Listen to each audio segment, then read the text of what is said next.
Hey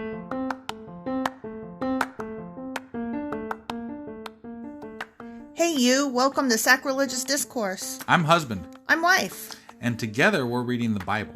Starting with Genesis and eventually ending with Revelations, we're working through every book and offering our atheist 2 cents. Or shekels. Yeah, those. We're asking questions and pointing out all the nonsense. We aren't academics or scholars. Nope. In fact, when it comes to religion, we really don't know anything at all. What we've learned so far is that God's a dick. Oh, he really is, isn't he? If you're interested in how we reached this startling conclusion, maybe start from episode 1. Otherwise, jump in anywhere. It's all good. Yep.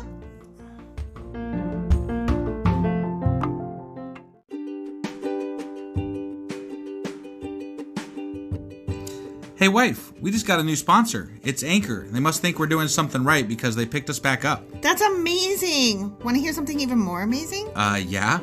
I actually know what they are. You are full of shit. I'm calling your bluff. Tell me about Anchor. Okay, so Anchor by Spotify is the easiest way to make a podcast with everything you need all in one place. I'm actually surprised you knew that, but did you also know that Anchor has tools that allow you to record and edit your podcast right from your phone or computer? Yes, because I see you do that on your phone all the time and it looks pretty simple. It really is, and when hosting on Anchor, you can distribute your podcast on listening platforms like Spotify and Apple Podcasts. But I use CastBox. Yeah, darling, I know you like CastBox. It gets distributed there too, and lots of other platforms as well.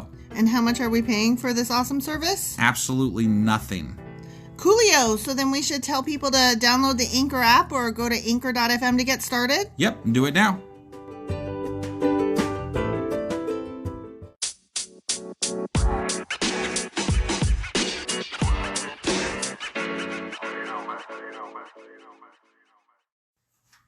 Husband. Wife.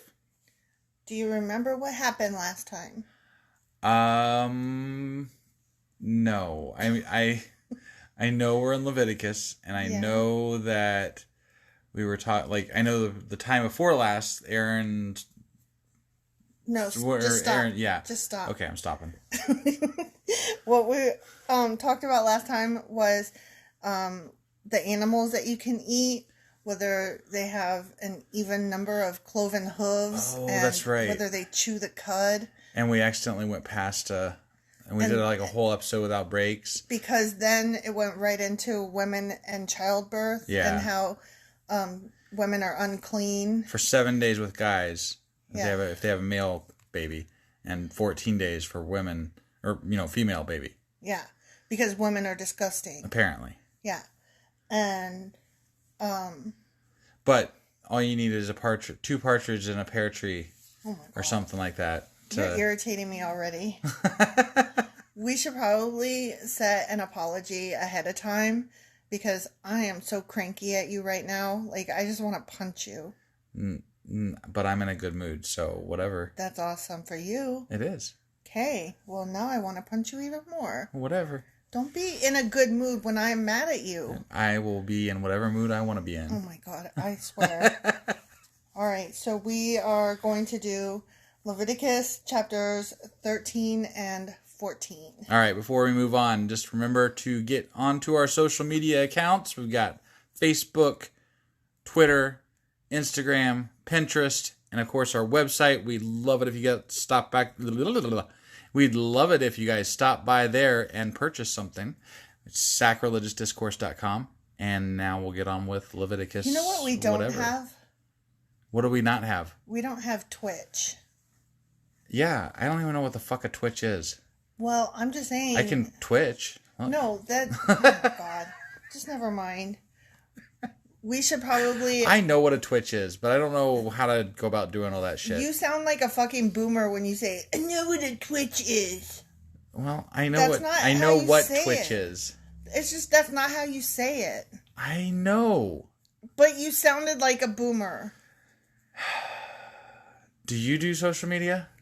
I know social media speak better than you do. Do you want to start a Twitch account? I don't do the social media. Do you want to start a Twitch account? No, I'm telling you that we don't have one and we should probably get one and you should probably run that too. Oh. Oh my God. So it's all on me. Duh. All right. We may or may not have a Twitch someday. I don't know. Well, Guess I'm we'll just have saying, you are a fan of John Adirola, and he has one. Ooh, yeah. All right. Let's get on with this Leviticus stuff. All right. All right.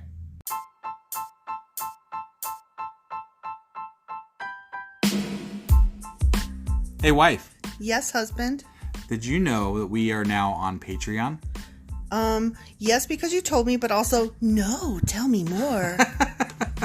So we're on Patreon now. Are we? We are. And our supporters can go there and support us. And we have multiple levels all the way up to You Killed God. That sounds really drastic and escalated quickly-ish. Well, no, there's multiple levels before there. So it escalates on a sliding scale of, cheap to not cheap. Oh. But, we can definitely use any amount. So, any support is always appreciated. So what exactly is Patreon? It's a place where you can show your support for our podcast. And just our podcast? Any podcast or any performer. But, we're the ones that, you're listening to right now. So maybe you should, support us. That'd be awesome. That would be awesome. But we love you anyway. So all you got to do is go to Patreon, look up Sacrilegious Discourse. It's actually patreon.com/sacrilegious discourse is our actual main page there. So head on over and send us some love. Yeah.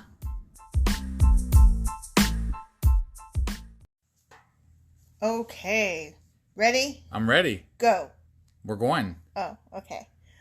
So Leviticus chapter 13, laws concerning leprosy. I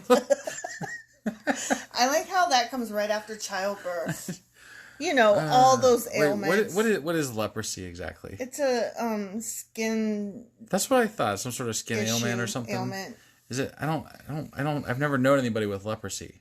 It's kind of a thing that doesn't happen much anymore. I didn't think so, but I mean, maybe it's still out there somewhere, right? Yeah, leprosy is still a thing, but it's not a big thing. So I don't want to make fun of it too much, but no. It is kind of funny that it's specifically covered in the Bible. Right after childbirth. Yeah.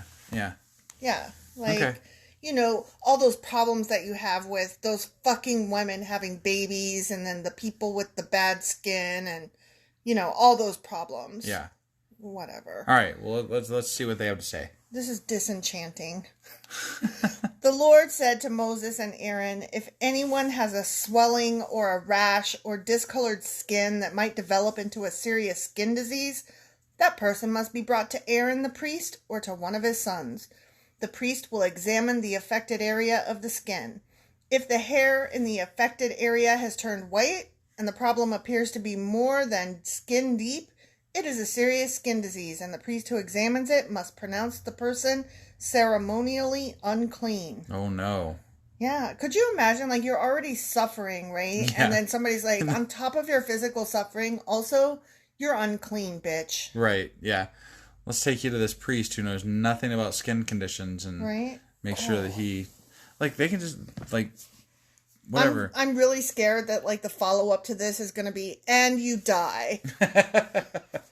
But if the affected area of the skin is only a white discoloration and does not appear to be more than skin deep, and if the hair on the spot has not turned white, the priest will quarantine the person for 7 days. On the 7th day, the priest will make another examination. If he finds the affected area has not changed and the problem has not spread on the skin, the priest will quarantine the person for 7 more days. On the 7th day, the priest will make another examination. If he finds the affected area has faded and has not spread, the priest will pronounce the person ceremonially clean. They gave more of a shit about these white things on people's skin than Republicans gave a shit about coronavirus. Oh my God. Boom, you went there.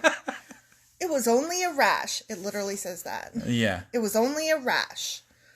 I mean, this is scary because, I'm allergic to shellfish and, right. I get hives. And so I would love to be declared ceremonially unclean because some asshole fed me shrimp. Right. Yeah. The person's clothing must be washed and the person will be ceremonially clean. But if the rash continues to spread after the person has been examined by the priest and has been pronounced clean, the infected person must return to be examined again. I mean, this makes... They sound like they're doctors and priests and whatever. But it's guess what? If you're sick, you're sick. And if you're not sick, you're not not sick. sick. Right. But if you think you're not sick, but then you get sick, you're still sick. And they use the same terminology to describe sickness as they do, like, other things that are, like, everything's unclean. Like, touching a dead carcass. You're unclean if you touch a dead carcass. But also if you have a rash. Yeah, also if you have a rash, you're also unclean. Unclean. Right? I mean, like, I haven't had my toenails done in a while, so the bottom of my feet are pretty fucking dry. Right. I am ceremonially unclean. Right. If the priest finds that the rash has spread, he must pronounce the person ceremonially unclean, for it is indeed a skin disease, or, a rash. Right, because they knew so much about diseases back then. Because not all rashes are diseases, and not all diseases are rashes. Right. You dumb motherfuckers. Like, they didn't have a clue back then. No. They're just like, yeah, that looks like something that we don't want to deal with. That sure is spreading. Yeah. Anyone who develops a serious skin disease must go to the priest for an examination. If the priest finds a white swelling on the skin and some hair on the spot has turned white, and there is an open sore in the affected area, it is a chronic skin disease. Oh my. And the priest must pronounce the person ceremonially unclean. What if it was just like a really bad pimple? Right? Which I have had. Yeah. Because I have really bad acne sometimes. Yeah, like, this seems like absolute crap. Yeah. They didn't have Noxzema back then, so. Noxzema. Okay, boomer. In such cases, the person need not be quarantined, for it is obvious that the skin is defiled by this disease. He doesn't have to be quarantined because he has a disease. That's opposite, bro. Now, suppose... No, but they quarantine them to find out if they have the disease. But then after they know they have the disease, they're like, You're whatever, good. we can obviously see you have a disease, so just go ahead and do about your business. Yeah, go ahead. Spread it to all of us. Right. That's great. Now, suppose the disease has spread all over the person's skin, covering the body from head to foot. When the priest examines the infected person and finds that the disease covers the entire body, he will pronounce the person ceremonially clean. When you say pronounce the person, I keep expecting you to say dead. Oh my god. I'm like, yo, you're smited. You're smited. You're smite. You're smote. You're smote. You've been smote. Since the skin has turned completely white, the person is clean. What? But if any open sores appear, the infected person will be pronounced ceremonially unclean. That's, like, really confusing. Yeah. Like, if you have a rash, but it's a dry rash, you have a disease, but you're still clean. I think that this stuff is on purpose confusing so that the priest can tell you whatever the fuck he wants to tell you. Yeah, and he can always be mad at whoever he wants. Right. Yeah, that's my theory. You are beautiful. You are ugly. You have lots of money, and you'll be all right. So, yeah. The priest must make this pronouncement as soon as he sees an open sore, since open sores indicate the presence of a skin disease, or a zit. Right. However, if the open sores heal and turn white like the rest of the skin, the person must return to the priest for another examination. Gosh, this is a lot of examinations. So basically, keep going back to the doctor every week. The doctor being the priest. Yeah, or hide this shit, because it sounds like a lot of trouble. Mm-hmm. If the affected areas have indeed turned white, the priest will then pronounce the person ceremonially be clean by declaring, get this, "You are clean!" Exclamation point, in quotes. Oh, shit. Is that how he'll do it, huh? Apparently, okay. Yeah. If anyone has a boil on the skin that has started to heal, but a white swelling or a reddish-white spot develops in its place, that person must go to the priest to be examined. If the priest... Ooh, like, that could happen if you have a splinter. Right. Right? Yeah. If the priest... I have to comment here, because, like, we've talked about building instructions for an ark. Mm-hmm. We've talked about birthing instructions just last week. We've talked about... which animals to eat and avoid. Which animals to eat and to avoid. Like, these are, like, rules for living in an archaic time. Yeah. Like, that's all this is. Like, the Bible is literally a book of fucking rules. How to hope you don't die during times before doctors. Yeah, and if you're dying, go see this person. And you'll probably still die, but at least you'll have somebody's blessing. But at least you gave it a shot, you know? Right. Yeah. If the priest examines it and finds it to be more than skin deep, and if the hair in the affected area has turned white, the priest must pronounce the person ceremonially unclean. The boil has become a serious skin disease. Oh, no. So sayest the priest. Right, yeah. But if the priest finds no white hair on the affected area, and the problem appears to be no more than skin deep and has faded, the priest must quarantine the person for 7 days. Oh, we're getting into repetition here. Yeah. If during that time the affected area spreads on the skin, the priest must pronounce the person ceremonially unclean because it is a serious disease. I can see that they must have gone, like, every time somebody came in, let me consult the books. Because, I know, right? Like you are it's so fucking confusing. Diseased but clean. You are diseased but unclean. Hold on, which boil do you have? Is it the red with the white, or the white with the hair, or the all the white? No? Okay.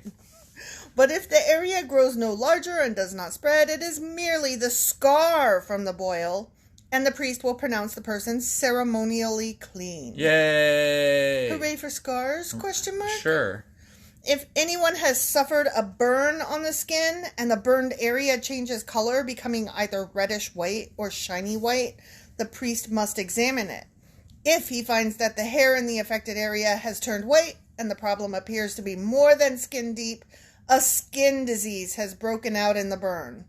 The priest must then pronounce the person ceremonially unclean, for it is clearly a serious skin disease.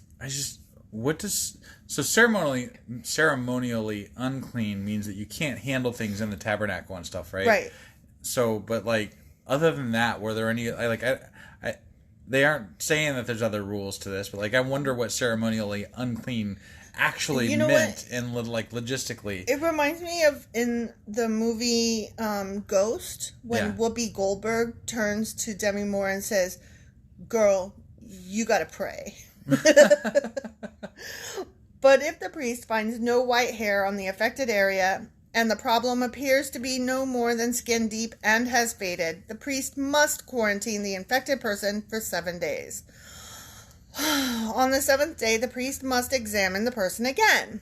If the affected area has spread on the skin, the priest must pronounce that person ceremonially unclean, for it is clearly a serious skin disease. But if the affected area has not changed or spread on the skin and has faded, it is simply a swelling from the burn.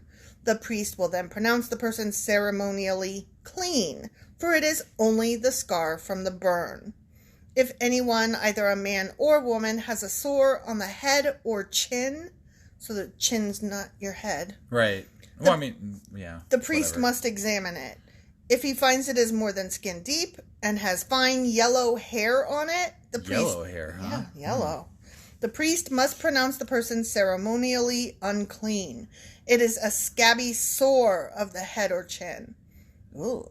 If the priest examines the scabby sore and finds that it is only skin deep, but there is no black hair on it, he must quarantine the person for 7 days. I would not want to be the black priest. Hair. I got all kinds of black hair on my face. But you don't have it in an open sore. Okay. All right. And would you want to be the priest sticking your fingers up in that? No. On the 7th day, the priest must examine the sore again. Maybe Aaron's sons got lucky when they got smoted. Smoted. Smoted. Past tense. Come on now. Get with your tenses there. Oh my God. If he finds that the scabby sore has not spread and there is no yellow hair on it and it appears to be only skin deep, the person must shave off all hair except the hair on the affected area. I'm sorry for laughing, but can you imagine going to church and this is what they covered, like, as the sermon? Like, I would pay to go to that fucking sermon. Oh my God. And now we talk about leprosy. Oh my gosh. All right, and this is how we are ceremonially unclean. Right? Whatever. That would be scabby sores and white hairs and yellow hairs and black open hairs. Sores and Amen. Amen. I like that part. Then the priest must quarantine the person for another 7 days. On the 7th day, he will examine the sore again. If it has not spread and appears to be no more than skin deep, the priest will pronounce the person ceremonially clean. Yay. The person's clothing must be washed, and the person will be ceremonially clean. Not just dipped in water, but washed. Right. Okay. But if just clarifying. You're getting on my nerves. But if the scabby sore begins to spread after the person is pronounced clean, the priest must do another examination. I'm already sick of being in the priest's job, and I'm not even doing his job. Right? But damn, this sucks. This sucks. If he finds that the sore has spread, the priest does not need to look for yellow hair. The infected person is ceremonially unclean. Oh, good. But if the color of the scabby sore does not change and black hair has grown on it, it is healed. The priest will then pronounce the person ceremonially clean. Badass. Badass, really? If anyone, either a man or woman, has shiny white patches on the skin, the priest must examine the affected area. If he finds that the shiny patches are only pale white, this is a harmless skin rash, and the person is ceremonially clean. So the Bible was like the Mayo Clinic book before the Mayo Clinic book came out. Is that basically what we're learning here? Okay. Exactly. All right. If a man loses his hair and his head becomes bald, he is still ceremonially clean. Thank God. And if he loses hair on his forehead, he simply has a bald forehead. Forehead? Forehead. Yeah. Okay. He is still clean. However, if a reddish white sore appears on the bald area on top of his head or on his forehead, this is a skin disease. Oh my. Oh, get ready. The priest must examine him, and if he finds swelling around the reddish white sore anywhere on the man's head and it looks like a skin disease, the man is indeed infected with a skin disease and is unclean. Again, these sound like pimples. I know, right? So I'm just saying. The priest must pronounce him ceremonially unclean because of the sore on his head.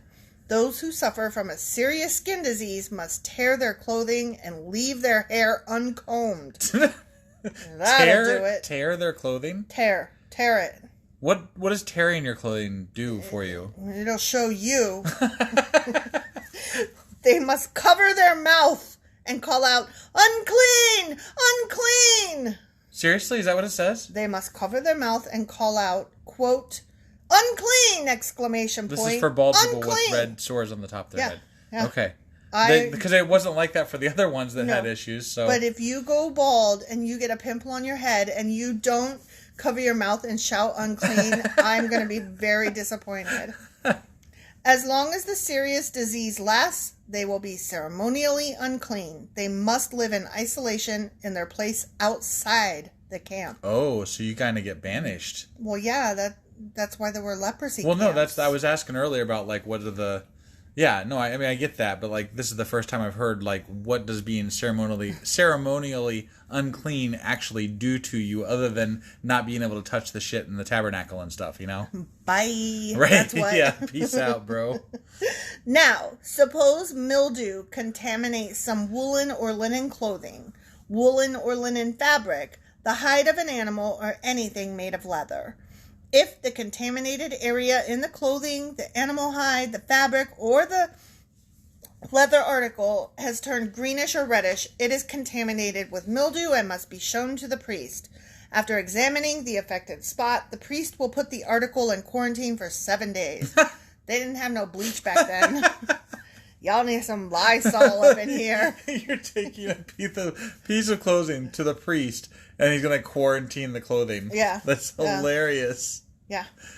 On the 7th day, the priest must inspect it again. If the contaminated area has spread, the clothing or fabric or leather is clearly contaminated by a serious mildew and is ceremonially unclean. Mm-hmm. The priest must burn the item, the clothing, the woolen or linen fabric or piece of leather, for it has been contaminated by a serious mildew, as opposed to just a silly mildew. Right. Very serious. Yeah, it's very serious. It must be completely destroyed by fire. I mean, kill it with fire. I'm kind of down with that. I wouldn't want to have mildew sitting around. So you know what? whatever. I would skip the week and just be like, it's probably why unclean. don't you just throw it in the damn fire? Yeah. Whatever. But if the priest examines it, after the week, and finds that the contaminated area has not spread in the clothing, the fabric, or the leather, the priest will order the object to be washed and then quarantined for 7 more days. It was merely pea soup stain. Right.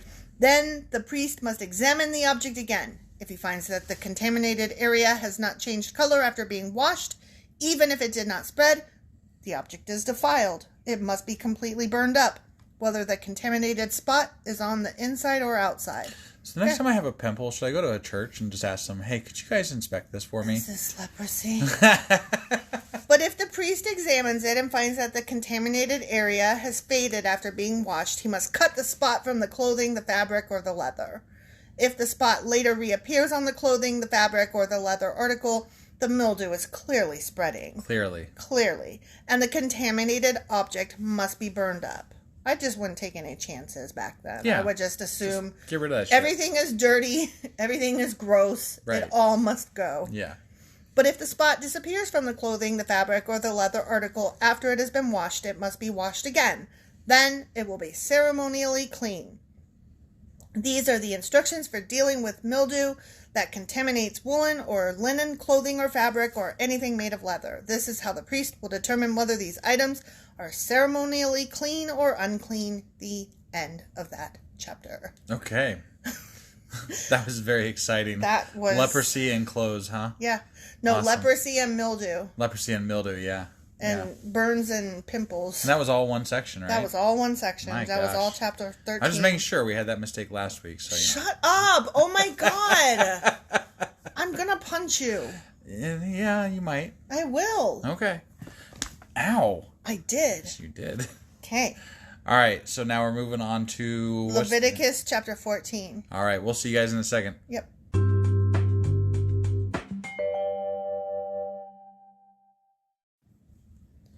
So, we're back, but I have bad news for you. No, not bad news. I'm sorry, it is bad news. No, Ready? I refuse. That was the end of chapter 13. We're about to start chapter 14, but it's a continuation of leprosy and shit. Yay! And the Lord said to Moses, the following instructions are for those seeking ceremonially... Wait, I said that wrong. Seeking ceremonial purification from a skin disease. I thought we already covered that. No, we covered what the... Whether they're clean or not, but not what to do about it. Now we're going to tell them how to purify it. Which, okay. So you're unclean. Yeah, what you're do you unclean. Now? Yeah, exactly. Those who Come on, keep it simple, God. Shut up. Those who have been healed must be brought to the priest, who will examine them at a place outside the camp.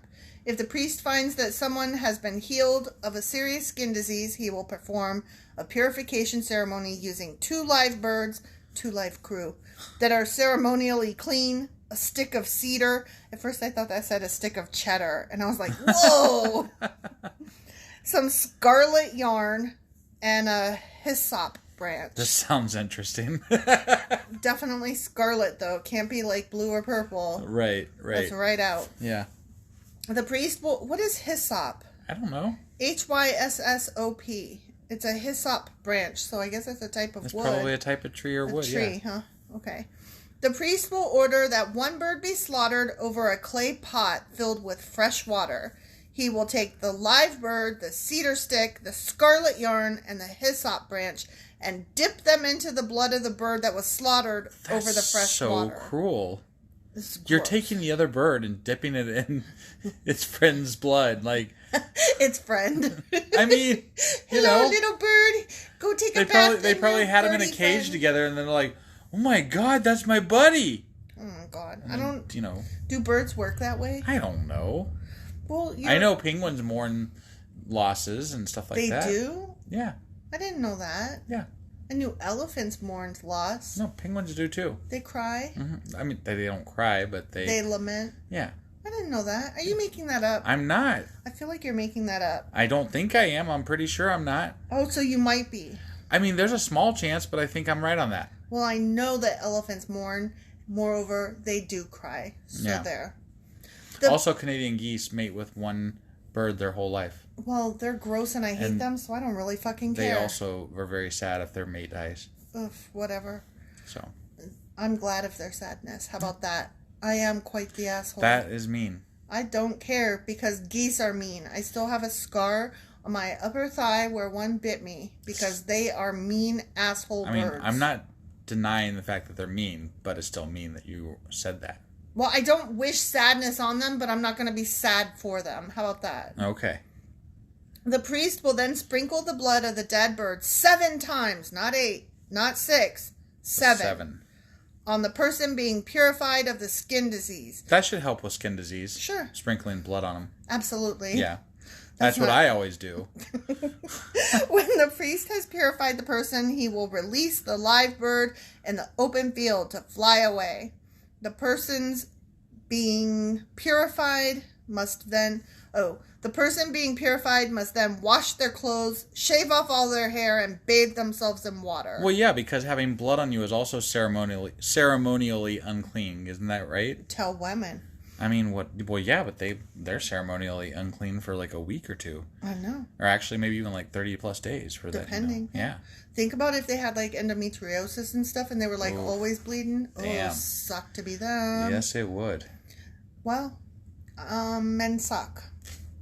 Then they will be ceremonially clean and may return to the camp. However, they must remain outside their tents for 7 days. Hope it wasn't cold. Right. On the 7th day, they must again shave all the hair from their heads, including the hair of the beard and eyebrows. From their chinny chin chin. And their eyebrows. You know what? You have some wiggy ass eyebrows, so that could only be a good thing for you. Right, yeah. They must also wash their clothes and bathe themselves in water. Then they will be ceremonially clean. On the 8th day, each person being purified must bring 2 male lambs and a 1-year-old female lamb, all with no defects, along with a grain offering of 6 quarts of choice flour moistened with olive oil and a cup of olive oil. Seems like heavy payment for having a fucking skin disease. Sorry I got sick, God. My bad. Then the officiating priest will present that person for purification along with the offerings before the Lord at the entrance of the tabernacle. Do you think there was like a camp like 50 miles away where they just were like, guys, this sucks. I'm going to live over there. Really? That would be kind of funny. I mean, I'm just saying, like, you think that happened? Like, you're living with all these fucking stupid ass rules and shit where they're sprinkling blood on you and making you live outside of the camp for pimples and they might whatever, have actually preferred to live with the sick people. Can't you imagine a few people getting together and being like, hey, there's this nice plot of land, like, a couple days walk that way. You guys down? Yeah? All right, let's go. We are sick, real bad. We are down with the sickness. The priest will take one of the male lambs and the olive oil and present them as a guilt offering. Guilt offering. Huh? They should feel guilty, those sick bastards. I know, right? Lifting them up as a special offering before the Lord. He will then slaughter the male lamb in the sacred area where sin offerings and burnt offerings are slaughtered. As with the sin offering, the guilt offering belongs to the priest. Well, that's lucky. Right. He's walking around. He did have to do a lot of inspecting of bad skin. Whatever. So I'm just saying. It is a most holy offering. The priest will then take some of the blood and the guilt offering and apply it to the lobe of the right ear, not the long lobe of the liver. Right. And the thumb of the right hand and the big toe of the right foot of the person being purified. Okay. Because the right is the best side ever. Right. And you have to hit all the high points of the right side. Well, yeah. Then the priest... I like how you're just like, well, yeah. Like, that makes total sense. I mean, it doesn't, but just... In any way whatsoever. We're reading the Bible, so everything's stupid, so it's whatever. all with a grain of salt, so to speak. Yeah, exactly. Then the priest will pour some of the olive oil into the palm of his own left hand. He will dip his right finger into the oil in his palm. Wait, which right finger? There's multiple fingers. You know. Could be the middle one? The pointer. The pointer finger. Whatever, it didn't say that. I'm gonna guess. They smoted Aaron's sons over a fucking flame. Okay, you're right. And I'm just saying. Well, if it doesn't specify, then I'm gonna guess that it's the pointer finger. All right, his whatever. Right finger into the oil in his palm and sprinkle some of it with his finger 7 times before the Lord. The priest will then apply some of the oil in his palm over the blood from the guilt offering that is on the lobe of the right ear, the thumb of the right hand, and the big toe of the right foot of the person being purified. The priest will apply the oil remaining in his hand to the head of the person being purified. Through this process, the priest will purify the person before the Lord. Then the priest must present the sin offering to purify the person who is cured of the skin disease. So a sin offering too, on top of a guilt offering? Mm-hmm. After that, the priest will slaughter the burnt offering and offer it on the altar along with the grain offering. Yeah, all that stuff was all the different offerings. That's crazy. If you're sick, you have to do all the offerings. Apparently. They don't like people being sick. Through this process, the priest will purify the person who was healed, and the person will be ceremonially clean. That's a lot of work. But anyone who is too poor and cannot afford all these motherfucking offerings may bring one male lamb for a guilt offering to be lifted up as a special offering for purification. I love how they have the cheapo discount one. Discount one. Yeah, there's always a but if you're not rich enough to bring us the actual offering, there's this other one. I mean, we'll still let you come back into the camp. Right, yeah, you just, you're going to have to wait till Wednesday instead of getting it done on Monday, because... I bet there were blowjobs involved. Not going to lie. The person must also bring 2 quarts of choice flour moistened with olive oil for the grain offering and a cup of olive oil. The offering must also include 2 turtle doves or 2 young pigeons, whichever the person can afford. Got it. One of the pair must be used for the sin offering and the other for a burnt offering. On the 8th day of the purification ceremony, the person being purified must bring the offerings to the priest in the Lord's presence at the entrance of the tabernacle. The priest will take the lamb for the guilt offering along with the olive oil and lift them up as a special offering to the Lord. Then the priest will slaughter the lamb for the guilt offering. He will take some of its blood and apply it to the lobe of the right ear, the thumb of the right hand, and the big toe of the right foot of the person being purified. It's amazing, after reading the Bible this far, how I don't even respond to them slaughtering animals at this point anymore. It's just been normalized in my head as part of the Bible mantra. They kill animals and they wipe blood everywhere. Yeah, there you go. They're killing another animal. Okay, yep, whatever. Yep. The priest will also pour some of the olive oil. I mean, he's basically doing the same thing, but with, lesser animals for the poor people. Right, yeah. The priest will also pour some of the olive oil into the palm of his own left hand. He will dip his right finger into the oil of his palm and sprinkle some of it 7 times before the Lord. The priest will then apply some of the oil in his palm over the blood from the guilt offering. That is on the lobe of the right ear, the thumb of the right hand, and the big toe of the right foot of the person being purified. The priest will apply the oil remaining in his hand to the head of the person being purified. Through this process, the priest will purify the person before the Lord. Then the priest will offer the 2 turtle doves or the 2 young pigeons, whichever the person can afford. One of them is for a sin offering and the other for a burnt offering to be presented along with the grain offering. Through this process, the priest will purify the person before the Lord. Before the Lord. Before the Lord. I mean, before the Lord. I'm zoning out. Right? I'm like, this is like... He does all the things, and he does them no matter what. Whatever you bring, those are the things he does. Right? Yeah. I mean, it shouldn't say Old Testament. It should say fucking instruction manual. Boringness. Yeah. These are the instructions for purification for those who have recovered from a serious skin disease, but who cannot afford to bring the offerings normally required for the ceremony of purification. Then the Lord said to Moses and Aaron, "When you arrive in Canaan, the land I am giving you as your own possession, I may contaminate some of the houses in your land with mildew." What? The owner of such a house, because he can.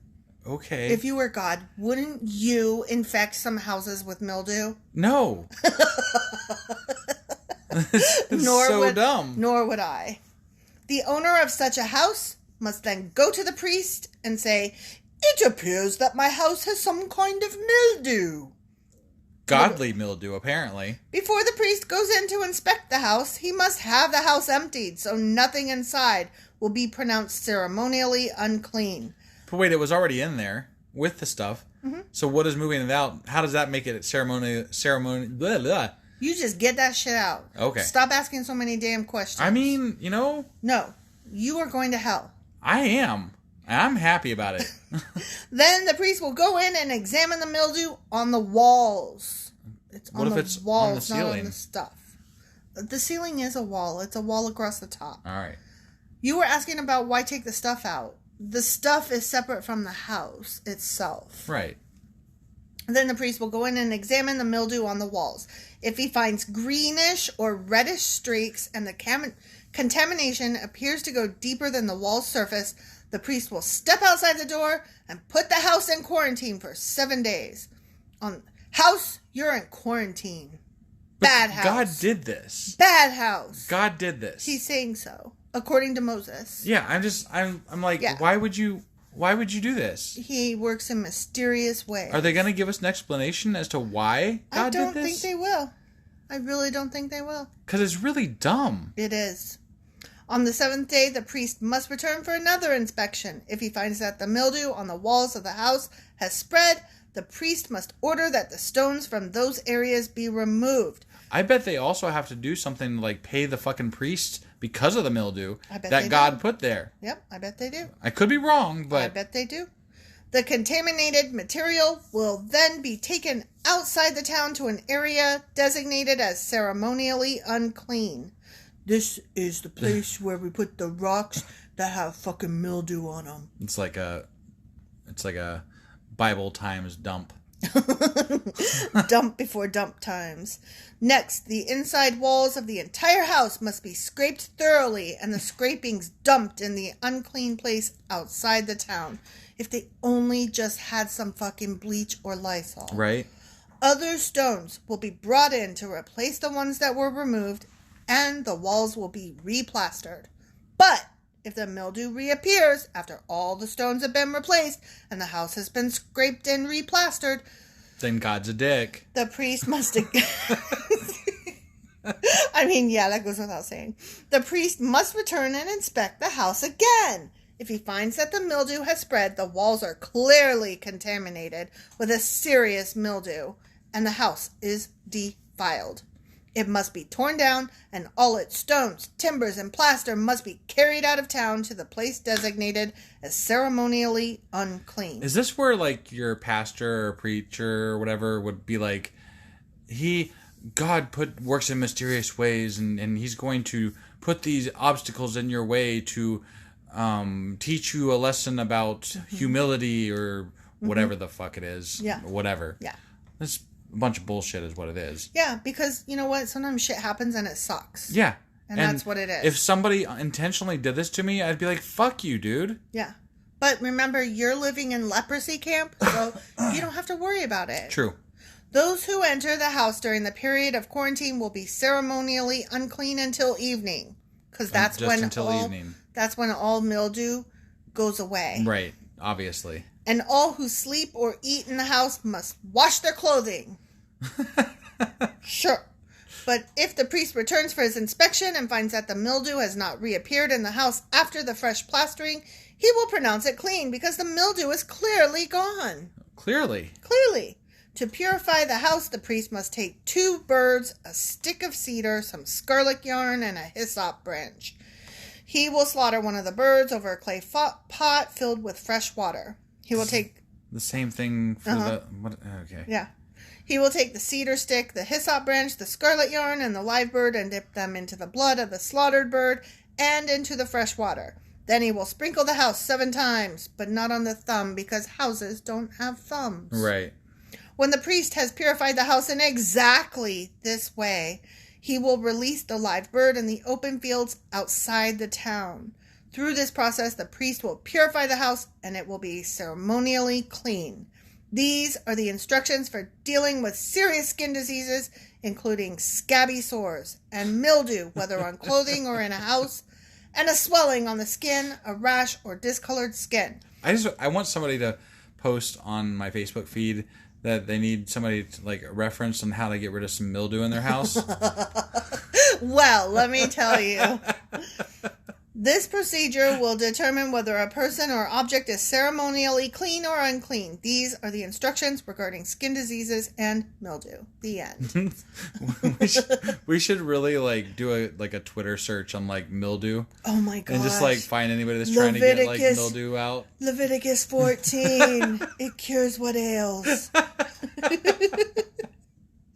That I can't. Oh, I can't. man. Oh my gosh. That was too much. That was kind of funny though. It was kind of funny. Yeah. I don't know. I kind of had fun with that. I mean, you're literally it's all rules. It's all rules on how to do this, that, or the other. And it's like we've talked about this so many times about how the Bible was a set of laws for people who didn't have sets of laws. Yeah. And that's essentially what it was. You got to do this to not have mildew in your house. I mean, why else would this shit be in the Bible? The Bible. Why is God worried about fucking mildew? Don't leave your clothes in the washer overnight. Make sure you take it to the dryer. Right. Or you will be ceremonially unclean. I don't know. It is very dumb. Yeah, but all right. Well, next week we got Leviticus 15 and 16? That is correct. All right. Well, we will see you guys then. Bye.